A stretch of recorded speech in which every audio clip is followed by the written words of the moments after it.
And greetings, everyone. I am Jacque Howard, and welcome to Civic Engagement Radio, Trenton 365. You can always follow us, locate archives, read blogs, and connect via LinkedIn, Facebook, Instagram, and Twitter on the website, civicengagementradio.com. Now, this segment is being done in partnership with a friend, Edna Roman, and a film that she is launching as a filmmaker, and it's called My Life with an Addict. And the website that has all the information on it is called encouragingrecovery.org. This is also a nonprofit organization as well.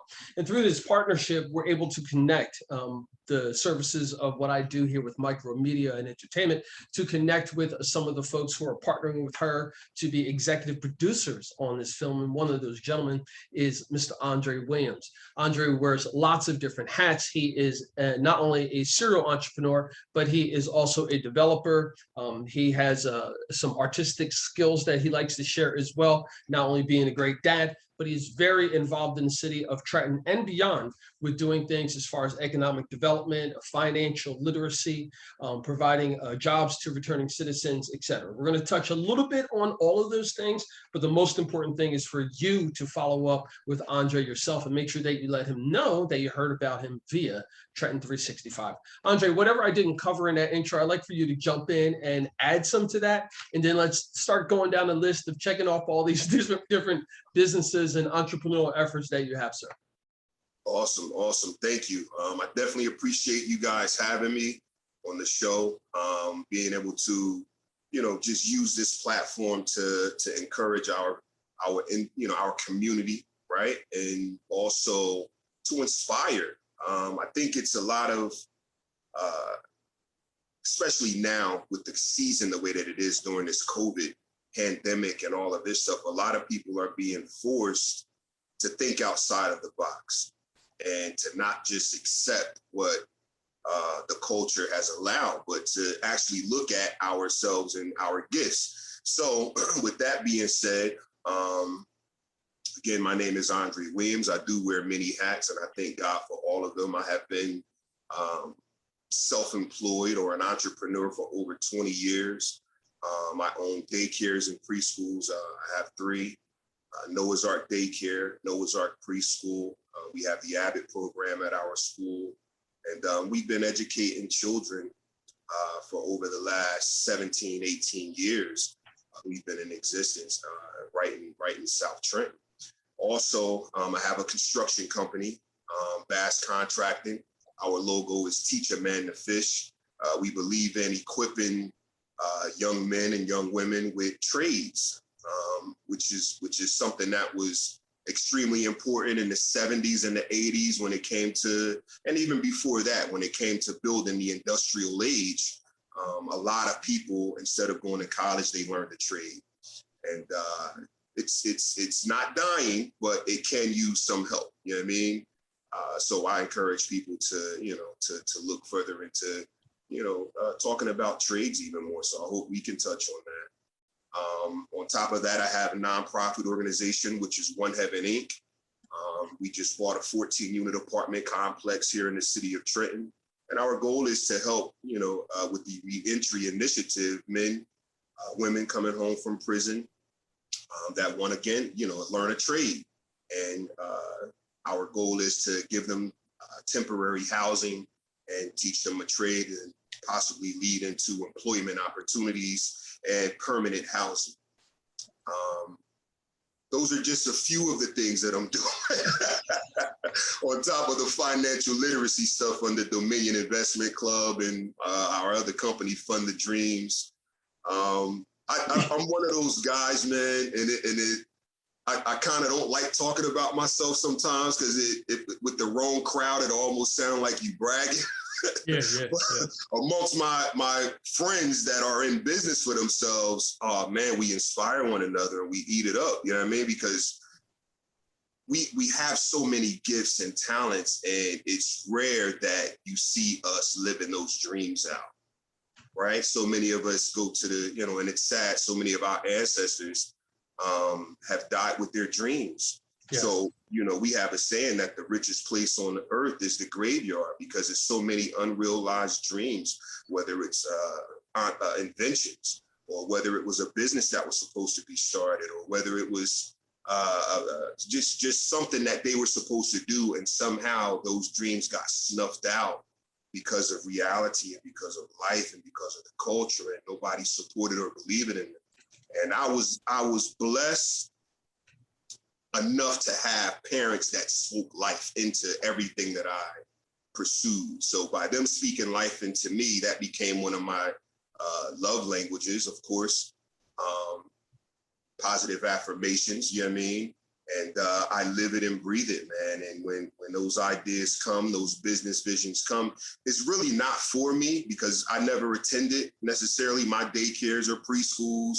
Any of my abandoned properties I bought, I never lived in any of them. You know what I mean? Mm-hmm, So mm-hmm. I know those gifts weren't for me, but it was for me to be a conduit to help families that needed childcare and to help families that needed home ownership opposed to renting.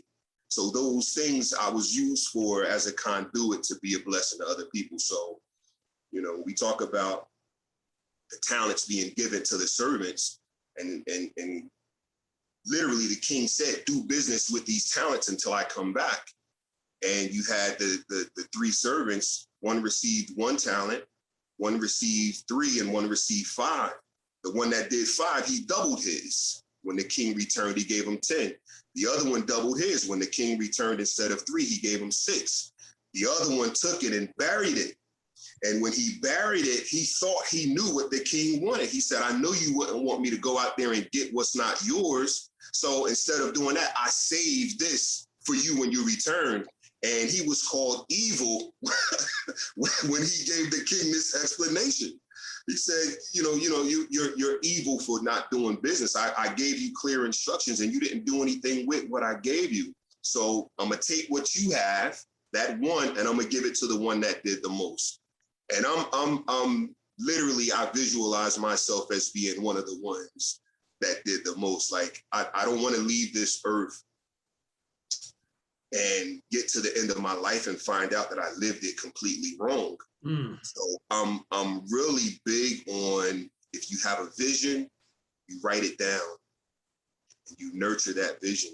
You nurture that seed, just like the farmer do with his seeds. And when that seed sprout, it's not just enough for the farmer and his family, but it's enough for the birds. It's enough for the squirrels. It's enough for, it's so much waste that it even begins to fall off the tree and fertilize the ground for other, you know what I mean, to sprout out. So I'm one of those type people.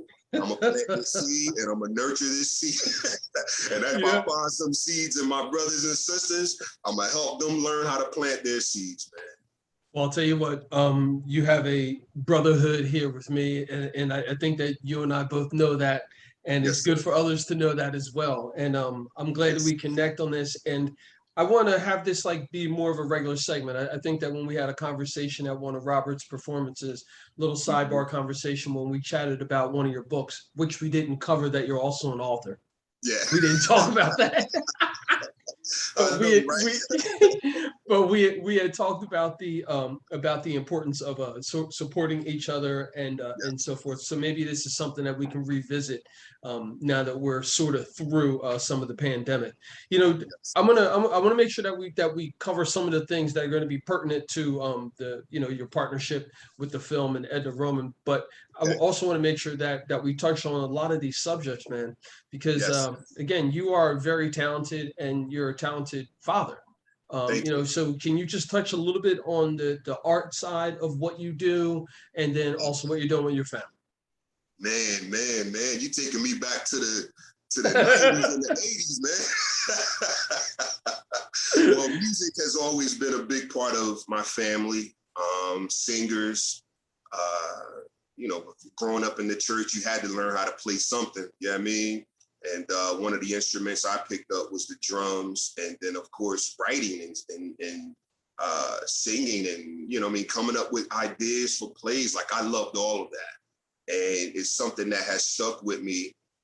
And I started a record and film company back in '97 called Showliz Entertainment. And back then I thought that I was doing it for myself and for my group at the time. I had a singing group that I was in called Chivalry.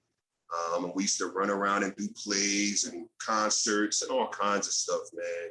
Perform with some major artists back in those days. Tony Terry, Keith Washington, Bobby Jones, Glenn Jones. It was so many different artists that we performed with and did shows with and became friends with. And I loved it. And, you know, you get to a point to where you grow up and you got to find something to do with all of these gifts. And I began, you know, teaching my children. They took an interest in singing. So I have 2 children, 3 that actually sing. I have 5 children total, but 3 out of my 5 sing and they love music. And I kind of force the other ones to sing. just to, you know, when we recording in our sessions and stuff, I want them to be a part of it. I don't want for them to be left out, but 2 of them really are really good singers. My son, Andre Jr. and my daughter, Andrea, we recorded a song or a few songs together. We're actually putting out a project called Plant the Seed, Grow the Dream. And it's a project based on encouraging people to live out their dreams and to follow their dreams and to believe in themselves. We released a video a couple months ago called You Are Phenomenal. And this is something that I speak to my children all the time because I'm the type of father that I look for their gifts and their talents so that I can nurture them. And when I recognize them, no matter what it is, I don't force, you know, any gifts onto them. Like one of my daughters is a doctor. That's totally left field from, you know, what me and the other ones are doing, you know what I mean? But she loved medicine when she was a child. She always talked about, you know, she always kept hamsters alive for much longer than they were supposed to be alive. One of them actually went to college with her, man. And I bought it for her when she was 14. And the hamster lived 8 years, bro. It died right before her graduation. Right before her graduation. So I'm talking about that. I used to have to fly this hamster on the airplane back Yes, and forth Dad. with my daughter because she did not want to leave the hamster, you know what I mean? And at school. So her nurturing spirit, they said, is what kept it alive so long. You know what I mean? So I can imagine when that hamster got to heaven, it had some stories. Bragging about going to college and getting a degree. You know what I mean? So got frequent flyer miles. yeah, frequent flyer miles. Like y'all never been up this high before, you know? Yeah. So it's just that nurturing spirit that she had since she was like 7 or 8. And you know, here she is now studying to be a doctor. And I love it because we were able to catch it back then and just nurtured it. Now her twin is the one that sings. Totally different, you know what I mean? But she loved music so much that she would just sit around and be in the studio with us. And every time I come out, she's like, Dad, listen to this. And I wanted to, you know what I mean? Like, what do you think about this song? And help me with this. And before you know it, here we are 20 something years later, which is crazy, bro. I'm recording songs with my kids, man. And I love it, writing with them in the studio. And it's just such a blessing to be able to share that with them. When I thought at the time when I started it before they were born, I thought I was doing it for chivalry and all these other artists I was working with. And God was like, no, it's something that's going to come through you again, through your Being a vessel. Being a vessel. This is what it was meant for all along. You know what I mean? Songs that I wrote before they were born, that we're singing them. It's crazy. Yeah, it's crazy, but I love it, man. You know, Andre, we had before we started the interview, we talked about your language's babies, using the term babies for the humans that come to your daycare. Can you talk about that a little bit? And why was it so important for you to start a daycare center? And what has that been like? Yeah, man. Noah's Ark Daycare, Noah's Ark Preschool. It was birthed in 2003, and just came to me. My mother had daycares at you know, out of residences that we had growing up, So I kind of grew up tripping over little kids from the neighborhood that, she would end up watching for the parents. And before you knew it, she did it out of 3 different homes, you know what I mean? And it was something that, because of her nurturing spirit and her motherly spirit, I guess I kind of inherited that as well as from a father standpoint, though. So once I got to a certain age, it was like I said, almost 18 years ago, I said, I want to do something so that mom don't have to have it in the houses anymore, excuse me. She'll be able to do it in a commercial setting. So we set out to find buildings. And then, I came across a couple buildings, and from me spreading the word, some realtors ended up, letting me know about buildings that they came across that could be renovated and made into daycares and preschools. And before you know it, I found a location, rehabbed it to make it look like, the daycares and preschools that we, visualized. And here we are, man, almost 20 years later, still in existence. So the Noah's Ark came from, of course, the safety. You know what I mean? You want to provide a safe haven for our babies that are being born, and a nurturing environment. But the one thing that I tell my teachers, because I do have a daycare which is separate from my preschool, and the daycare we take infants from, we used to take infants from 6 weeks all the way to 3. And then they transitioned from the daycare into the Abbott program, in which we're partners with the Board of Education, and that's from 3 to 5. But when we wanted to expand, I had to start our infants off at 18 months.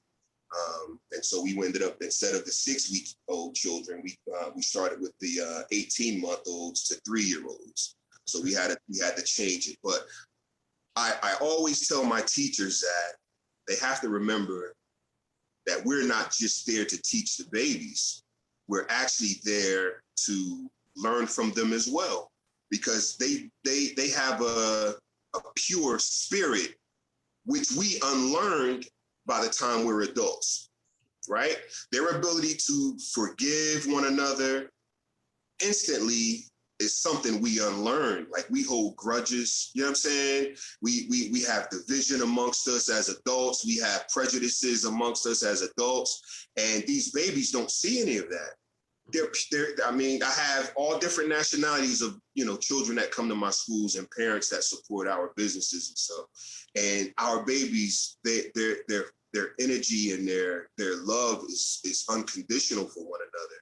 You know what I mean? If one baby is crying, the other ones rush to that baby's attention and they try to help and, see what's wrong with them. And that's just a natural instinct.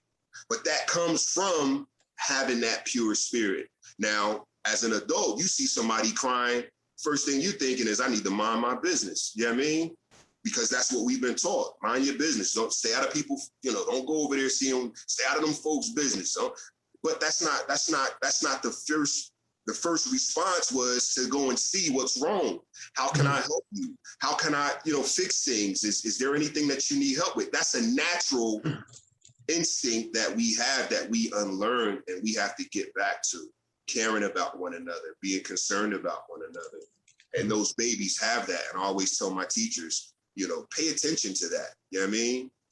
Mm-hmm. Pay attention to their gifts, because you'll start recognizing gifts while they're infants and toddlers. You can recognize their gifts and talents, because it's almost like they can't, we really come here with those gifts, right? And as adults, it's our job, and parents, it's our job to just nurture those gifts. Yep. But you come here with it already, right? And so I always encourage our parents, I always encourage our teachers, pay attention to your children. You know what I mean? Pay attention to their gifts. Pay attention to the way that they love unconditionally, and try to pick up some of those characteristics again, because we lost those along the way by having fear instilled in us. Transitioning, Andre, that is what I want to make sure that we touched on again, is the trades and the crafts industries. And the fact that we as a country for many years probably mainly when we were in school, there was a pull away from that type of knowledge, Right, and to job that out to someone else. But I think right, that we as a country are recognizing that that's critical to us as a nation to have the infrastructure and to mhm, have it maintained by certified, licensed, trades right. folks, plumbers, electricians, carpenters, etc. Can you talk about that on a local level, but Yeah, also the importance of the trades, etc.? yeah. There was a time when you could go to high school and get a degree in cosmetology. There was a time you could get a degree in auto mechanics, certification rather, right out of high school. Electrical, you know what I mean? Wood shop. We had all of these classes that were offered to us, and kids would literally rebuild engines, transform cars. You know, uh, it was a time you could leave out of there and get a job right out of high school as an electrician, as a plumber, right? As a general contractor. So it's almost like we got away from that because I have my reasons for thinking we got away from it, because one, they wanted to control it.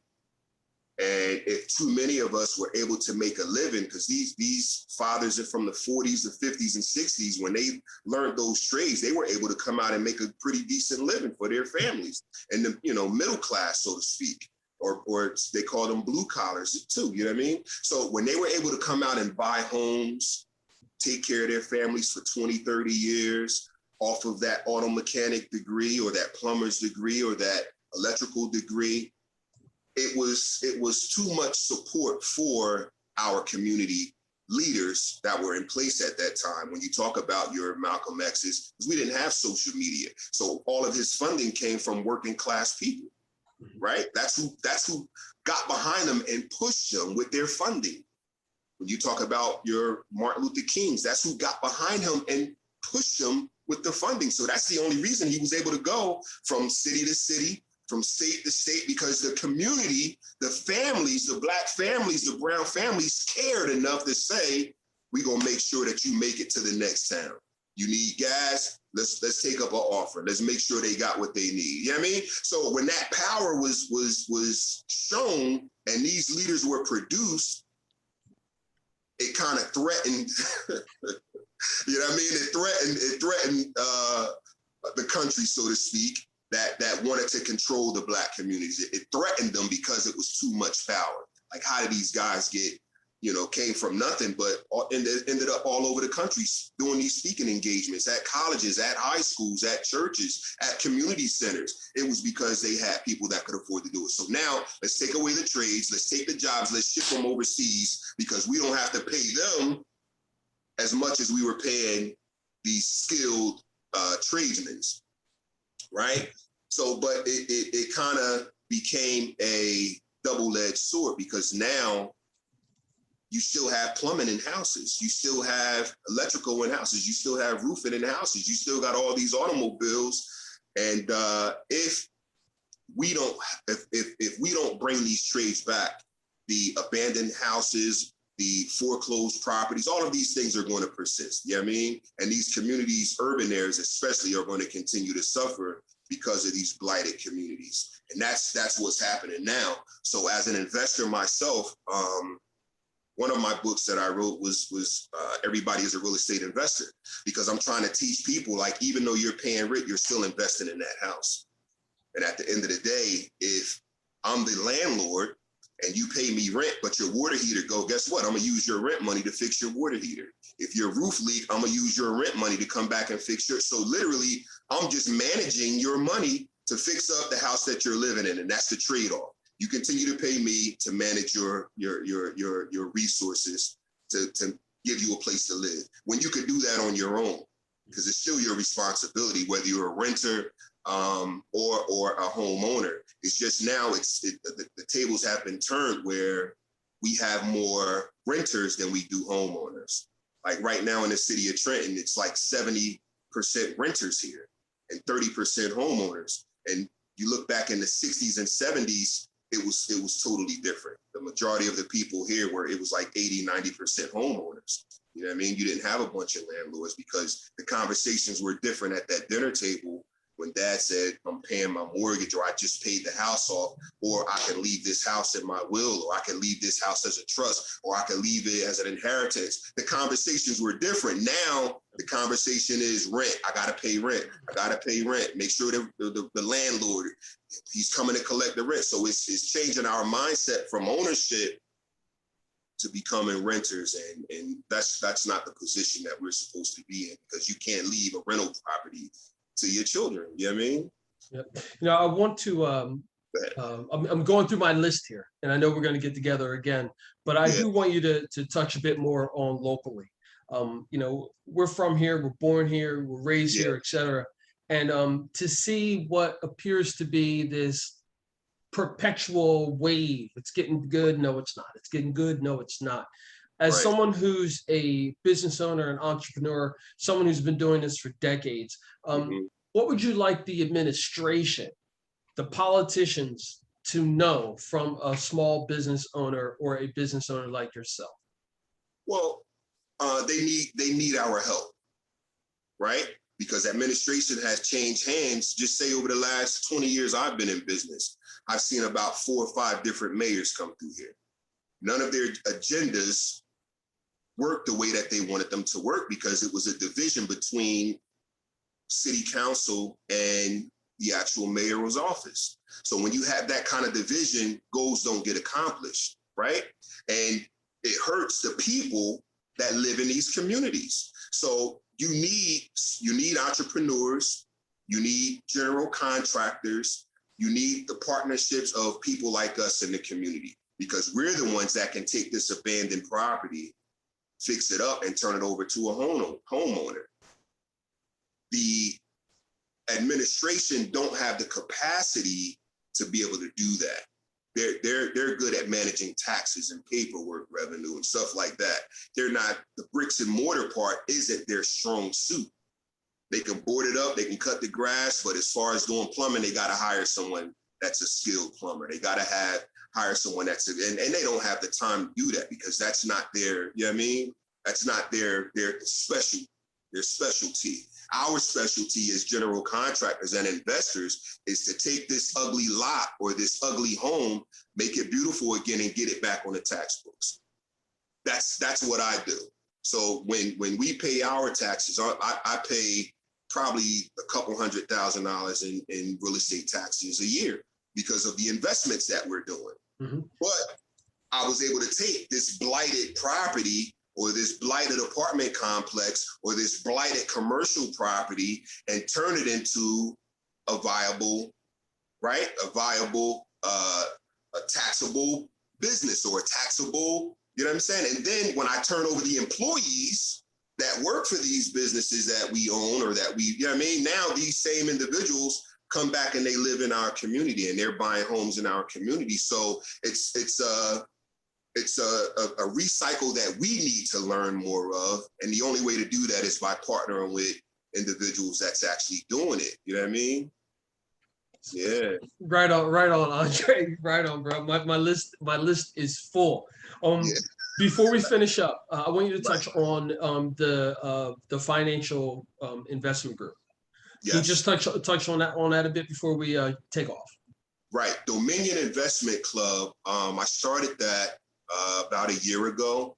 And the reason I did was because when I would show before and after videos of my properties, people would always try to find out, like, hey, can we join you? Can we be a part of it? We see that you took this abandoned property and made it beautiful. We want to be a part of that. And I said, you know what? I'll start off with teaching people how to invest in property tax liens, because that's the easiest way. It's not the bricks and mortar, but it is making an 18% interest on your money, right? So a lot of us don't know that if you buy a tax lien, you're not going to earn 18% by sitting your money in a bank, but you buy a tax lien, say for $2,000-$3,000. Each year, that property accrues 18% interest. That tax certificate that you bought, it accrues 18% interest. By year 2, you're accruing 36% interest. After 2 years, you're able to foreclose on that tax sale certificate. And if no one pays you, no one redeemed that tax sale, you end up with the property, right? So this is another way that we've been able to get properties. And I teach this strategy to people that join Dominion Investment Club. They can look us up online, fill out the intake form, but it's called Dominion Investment Club. So I teach those investment strategies that will help people secure, a better financial future. You know what I mean? So whether they want to buy multifamilies, whether they want to flip houses like I do, or own commercial properties like I do, or buy tax liens, I try to teach these strategies because I just want us to do better, man.